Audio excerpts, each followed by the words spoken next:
खुलुमबाय स्टुडियोआव दं आं उदांस्रि मोसाहारि। 22थि दावहारु मुंख्लं ट्रफी 2024 जोलुर गेलेनाय बादायलायनाया दिनैनिफ्राय जागायजेनबाय।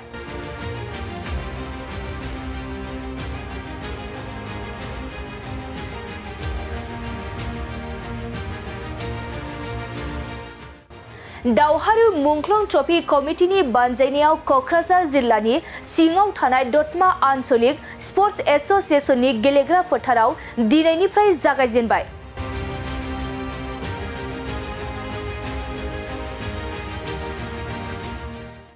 बे 22थि दावहारु मुंख्लं ट्रफी 2024 जोलुर गेलेनाय बादायलायनाया दिनैनिफ्राय जागायनानै 3 नबेम्बरसिम जागोन। मख'जाथावनि बे दावहारु मुंख्लं ट्रफी जोलुर गेलेनाय बादायलायनायखौ इं 1997 मायथाइनिफ्रायनो बड'लेण्ड सोमावसारनायाव गाव गावनि बेसेन गोसा जिउखौ बावलांनाय मुंख्लंफोरखौ गोसोखांनायजों लोगोसे मान बावनानै खुंबोबाय थानाय जादों। बे जोलुर गेलेनाय बादायलायनाया वेस्ट बेंगल आलिपुरदुवारनि विवेकानन्द एफसी आरो श्रीरामपुरनि दामफारा एफसीनि गेजेराव जायो।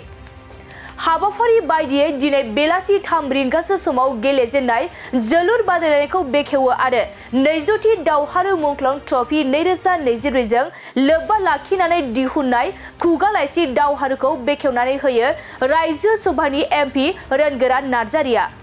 बे हाबाफारियाव बारग' एमएलए हेमेननाथ ब्रह्म, मिरु इउपिपिएल हानजानि गाहाय नेहाथारि राजु नार्जारि, एमसिएलए रहेन्द्र ब्रह्म, क'क्राझार जिल्ला गेलेमु गौथुमनि आफादगिरि कबिरन्जन ब्रह्म लोगोसे ओनसोलनि गोबां सानसुमै दैदेनगिरिफोरा बाहागो लायो।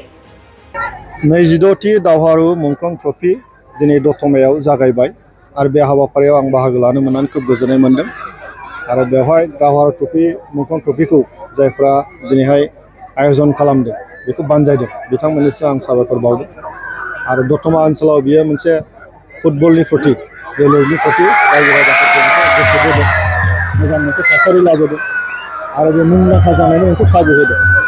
गतिके बिटिसि ओनसोलावहाय जिहेतु गोबां बोसोर आगोलाव मोनसे आन्दलन सोलिदोंमोन, बेवहाय रंजानाय बाजानाय गोमालांदोंमोन, गेलेनाया गोमालांदोंमोन, सोलोंथाइया गोमालांदोंमोन, नाथाय दिनै आथिखालाव मोजां मोनसे थासारि फैबाय। दा जोंनि ओनसोलाव जोङो सोलोंथाइ, जोंनि गेलेमु आरो हारिमु बे मोनथाम बिथिङाव जों मोनसे जांख्रिथाय लाबोनांगौ आरो बेनि गेजेरजों जोंनि समाजखौ जों गोग्गो खालामनांगौ। भारतआ दिनै जौगालांगासिनो दङ, स्पर्ट्सआवनो जा रांखान्थियावनो जा आसामा दिनै जौगालांगासिनो दङ। गतिके जोंनि बिटिसि ओनसोलावबो जोंनि स्पर्ट्सआव जोंनि गेलेमुआव फुटबलानो जा, आर्सारियानो जा, काबादियानो जा, जायखि इभेन्टआनो जाया मानो, बे इन्डिभिजुवेल इभेन्ट बा जोंनि टीम इभेन्टआनो जाया मानो, बेहाय जोङो जौगाखांनायनि मोनसे राहा लामाखौ जों लानांगोन।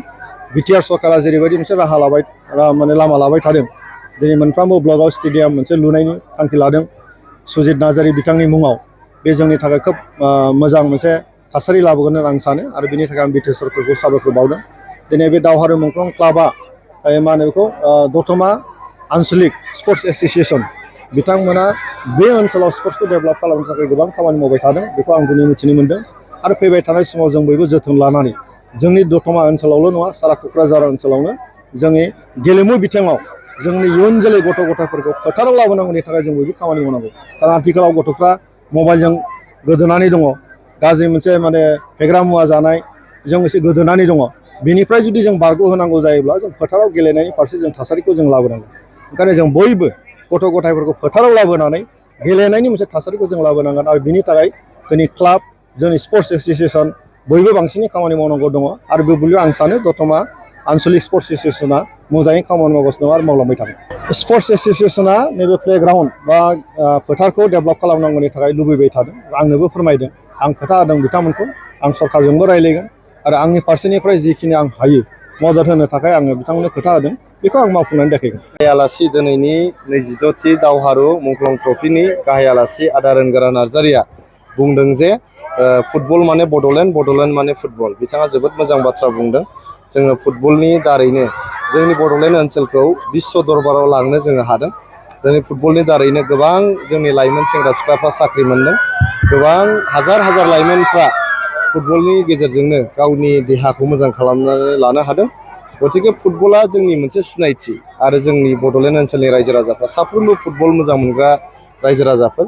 दा दिनैहाय दतमा आन्चलिक स्पर्ट्स एस'सिएशना 26 बोसोरनिफ्राय जे बेबायदि दावहारु मुंख्लं ट्रफि खालामबोबाय थादों बे जोंनि बर'फोरनि दावहारुफोर जायफोरखौ जों मुंख्लं होननानै फोसावबाय मुंख्लं होननानै जों बिमुं होबाय बिथांमोननि जिउमाखौ सन्मान होनायल' नङा जोंनि दावखोबोबाय थानाय लाइमोनफोरखौहाय मोनसे मोजां लामायाव लांनानै समाजनि आरो हादोरनि बिहोमा होलांनो थाखाय मोनसे बियो मोजां मोनसे बिजों बायदि जे जोंहा गेलेमु दङ बा बादायलायनाय दङ बेफोरनि गेजेरजोंनो निसा बुस्थुनिफ्राय जोङो लाइमोनफोरखौ जानगाराव दोननो हागोन गतिके बेबायदिनो दतमायाव जादोंबा गाबोन रामफलबिलावबो जानांगोन क'क्राझारावबो जानांगोन बेबायदिनो जोंहा गुरुबासायावबो जानांगोन बड'लेण्डनि मोनफ्रोमबो जायगायावहाय बे जिनिसा जानांगोन सिडलियावबो जानांगोन खासिक'त्रायावबो जानांगोन नङा होमबा बेंटलावबो जानांगोन आमथेखायावबो जानांगोन जेरावबो जानांगोन बियो काजलगावआवबो जानांगोन आरो क'क्राझारनि मोनफ्रोमबो जायगायावबो जानांगोन बिटिसिनि मोनफ्रोमबो ओनसोलाव जाबासो जोंनि बर' लाइमोनफ्रा फेग्रा मुवा बेसादजों गोदोनानै थानाय बा मबाइल गेलेनानै जे बे गोदोसोनानै थानाय बेनिफ्राय जों जानगाराव थानो हागोन